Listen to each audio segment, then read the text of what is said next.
यशोमती मैया के नंद लाला।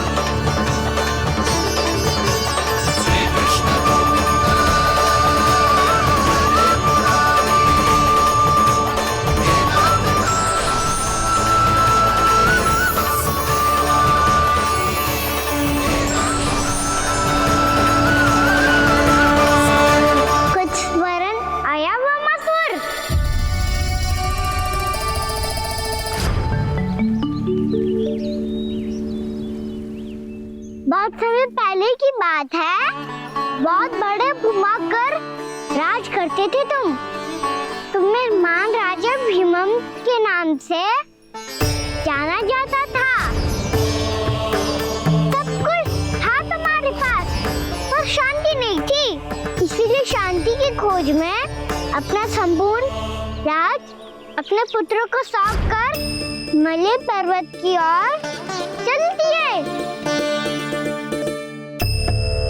अनेक वर्षों की तपस्या के बाद तुम्हारे तप की कीर्ति चारों ओर फैलने लगी और फिर सच्चे तपस्वी की धूप में तुम्हारी ख्याति से प्रभावित होकर महर्षि उलट तुमसे भेंट करने आए। राजा भीमरथ, आपने ईश्वर की प्राप्ति के लिए सब कुछ छोड़ दिया, पर अपना अभिमान नहीं छोड़ पाए।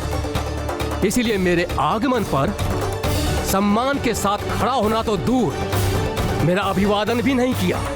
अभिमान तपस्वी का गुण नहीं होता है राजन, अभिमान राक्षसी गुण है। इसलिए मैं आपको श्राप देता हूँ कि आप अगले जन्म में एक राक्षस के रूप में जन्म लेंगे, एक राक्षस के रूप में जन्म लेंगे। मुझे क्षमा कर दीजिए महर्षि, मैंने जानबूझकर आपका अपमान नहीं किया है। मैं तो यहाँ पर शांति की खोज में आया था। अपने भीतर के संसार में गहरे सोच विचार में डूबा हुआ था मैं। मुझे क्षमा कर दीजिए महर्षि, मुझे क्षमा कर दीजिए। अपनी भूल का आभास प्रायश्चित की ओर पहला पग होता है। मैं अपना श्राप तो वापस नहीं ले सकता, परंतु आपको एक वचन अवश्य दे सकता हूँ। जब भी प्रभु नारायण का अवतार होगा, आपको उचित समय पे वो वरदान देंगे जिसकी आप लंबे समय से प्रतीक्षा कर रहे हैं।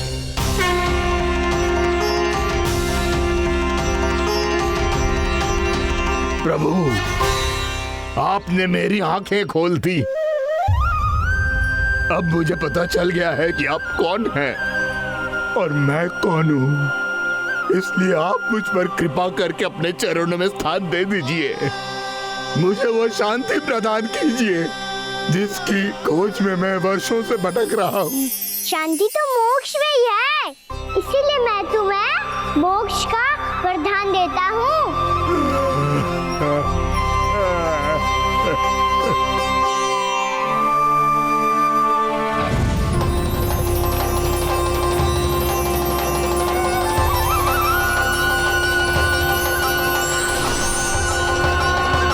प्रभु की ये लीला सदैव स्मरण रखी जाएगी। इस स्थान को इनका आशीर्वाद मिलेगा और इस कंदरा को व्योमासुर की कंदरा के रूप में पहचाना जाएगा। भविष्य में अनेक ऋषि मुनियों की शरण स्थली बनेगी ये कंदरा। दीदी, ये कोई साधारण बालक ना है। ऐसा चमत्कार कोई साधारण बालक थोड़ी ना कर सकते हो। तुम सत्य कह रहे थे बलराम, गाना सच्ची में भगवान ही है, तभी तो सब देवता इसे बसाने और इसकी ओर से युद्ध करने आते हैं। तुम सब ऐसे आंखें फाड़ के क्यों देख रहे हो मुझे?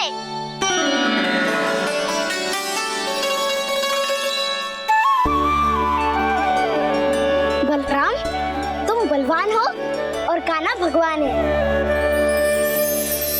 दूर दूर तक कोई दिखाई न दे रहा है, ना जाने किस हाल में होंगे बालक। कहीं हम ही तो मार्ग ना भटक गए शीघ्रता के चक्कर में। अब तो एक पग भी ना चलो जा रहे हो। जल, किसी के पास जल है क्या? कंठ तो मेरा भी सूख रहा है मौसी। भाभी, निकट ही जमुना जी है, कहूँ तो वहाँ से जल ले आओ। मैं भी जा रही हूँ भाभी, एक से भले दो। हाँ चल, शीघ्रता से आओ। हाँ।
जानकी, जानकी,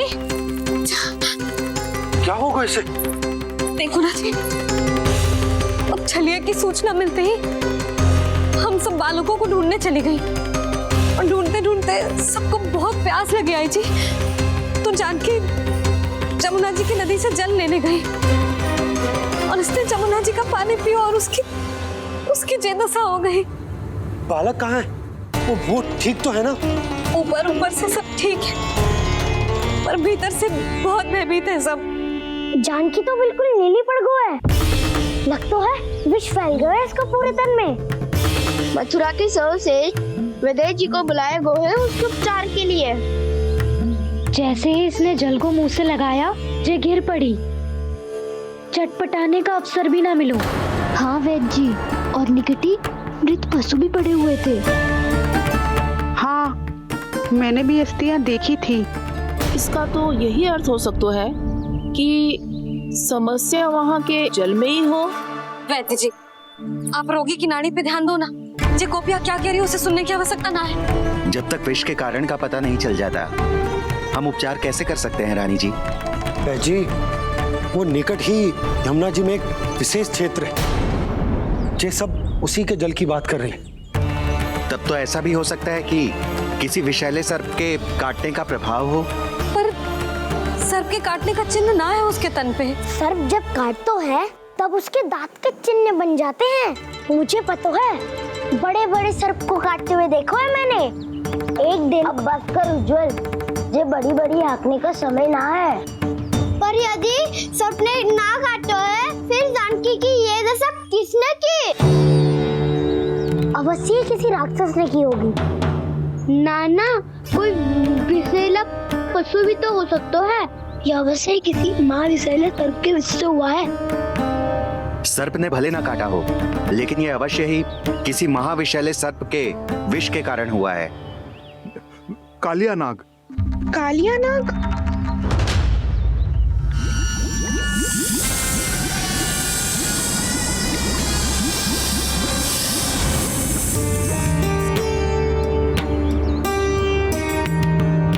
संकेतों से तो ऐसा लगता है कि जानकी ने कालिया नाग के क्षेत्र के विशाल जल पी लियो है। कालिया नाग एक लोक श्रुति है, कल्पना में गढ़ी हुई एक कथा, और कछु ना है। हमें जाके पता लगाना पड़ेगा। पर हमें वहां जाने से मना किया है ना बड़ों ने। उज्जवल सही कह रहे हो है, इस समय जानकी के स्वार्थ से अधिक महत्वपूर्ण और कछु ना है। जानकी हमारे लिए ही जलाने गई थी जी, ना मैं उसे जाने देती ना जैसा वो तो। वैद्य जी, आप शीघ्र कछु करो, कैसे भी कछु भी करो, पर इसके प्राण बचा लो। यशोदा, धैर्य रखो, श्री नारायण पर विश्वास रखो, वो सब ठीक कर देंगे।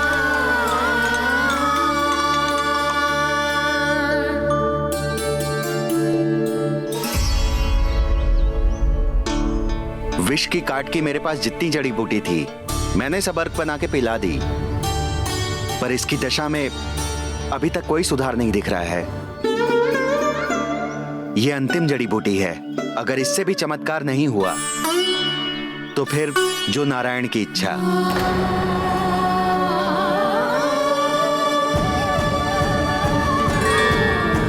पर कोई तो उपाय होगा जानकी को बचाने का।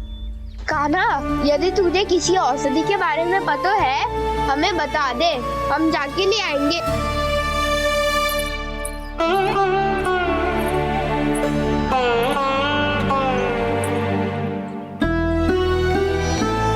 हे नारायण, हे प्रभु, मेरी जानकी के प्राण बचा ले प्रभु।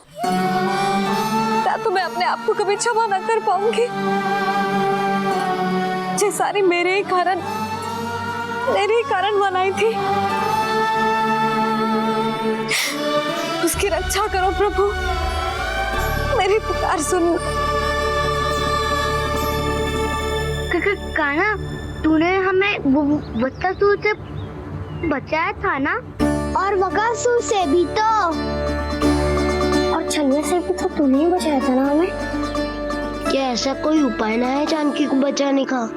धन्वंतरी,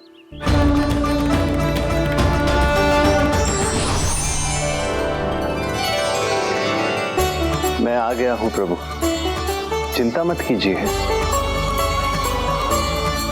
आपके आदेश का पालन अवश्य होगा। यशोदा मैया,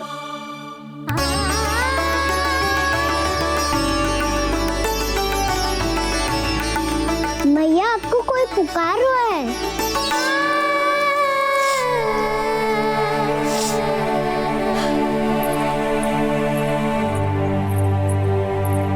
चिंता मत करो मैया, अब धन्वंतरी जी आ गए हैं, वो सब संभाल लेंगे।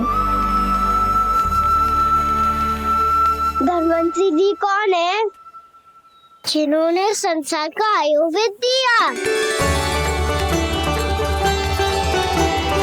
आरोग्य के देवता, श्री नारायण के अवतार।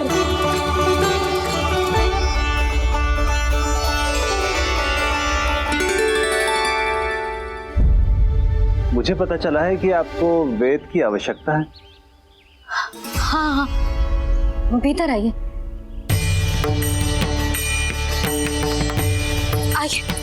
आइए बैठे जी। जय रे।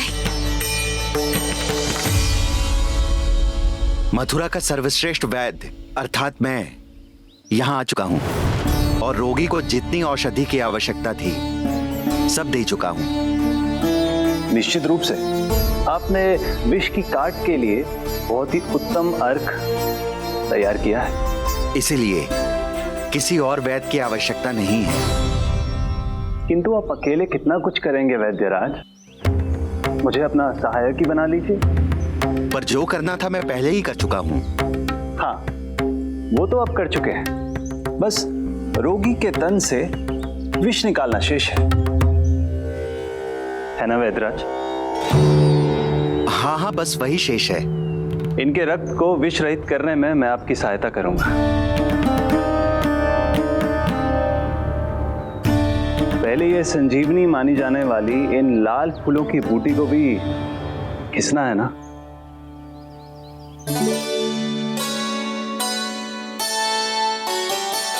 हाँ हाँ, तुम सही कह रहे हो, इसे अच्छे से घिसो।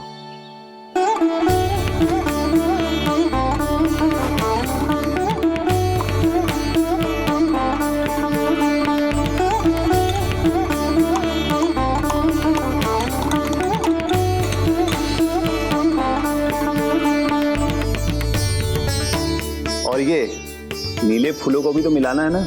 हाँ हाँ, अच्छे सहायक बन सकते हो तुम, ऐसे ही श्रम करते रहो।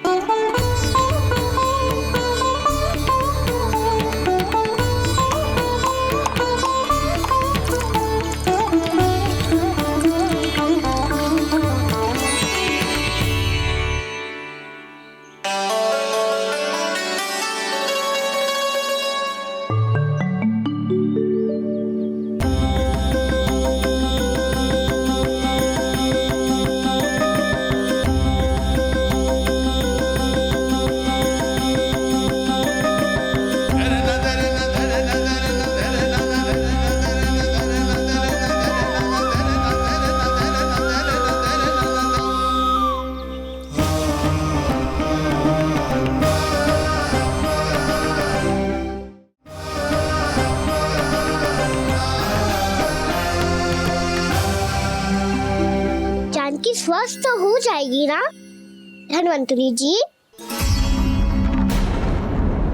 धन्वंतरी? प्रभु, अब मैं क्या करूं? आपने तो स्वयं ही मेरी पहचान उजागर कर दी। जी क्या करो कान्हा? आप सब ऐसे क्यों देख रहे हो? भैया कहती है ना, सभी वेद धन्वंतरी जी का ही रूप होते हैं।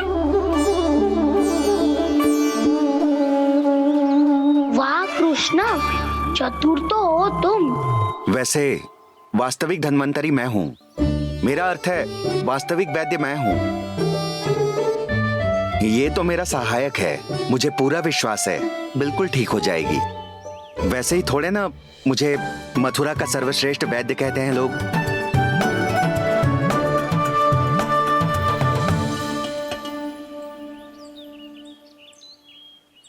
जसोदा भाभी, जसोदा जी, जानकी को चेतना आ गई। जानकी, जानकी, जानकी, तू ठीक है ना? क्षमा करना भाभी, मैं आपके लिए जल ना ला पाई। बस बहुत भूख लगी है। मैं अभी कछु लाती हूँ। जानकी माखन खाओगी?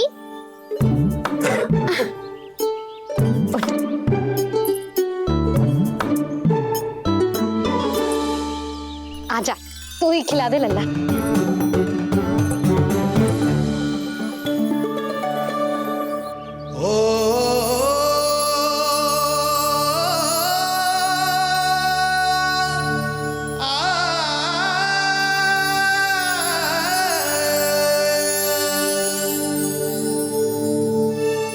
तुम सब मेरे लल्ला को माखन चोर कहती हो ना? आज देखो, अपना ही माखन जानकी को खिला रहे है।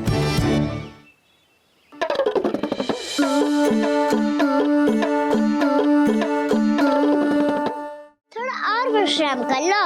सदैव तुम हम सबकी सेवा करती हो, आज मैं तुम्हारी सेवा करूंगा।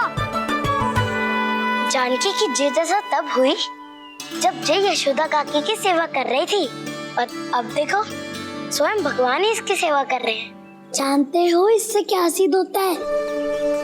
जो भी यशोदा मैया की पूजा करेगा, अर्थात अपने माता पिता की सेवा करेगा, उनके साथ सम्मान से व्यवहार करेगा, ईश्वर स्वयं उसका ध्यान रखेंगे।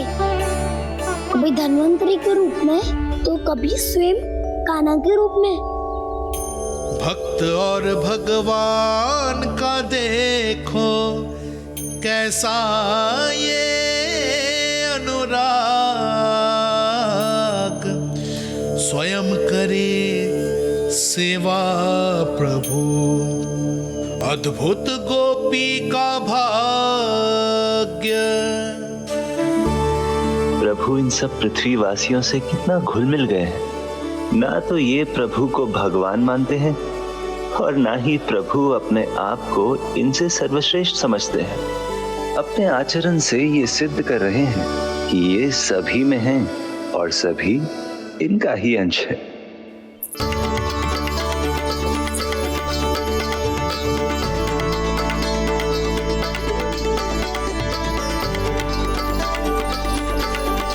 प्रभु,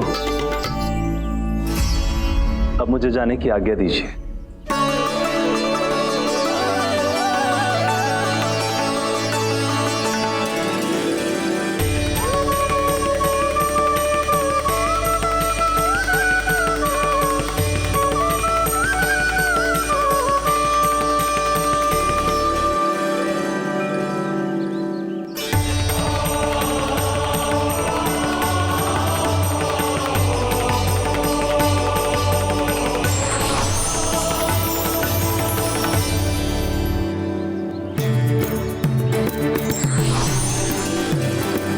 कान्हा ने तो सच्ची में धन्वंतरी जी को बुला लिया था।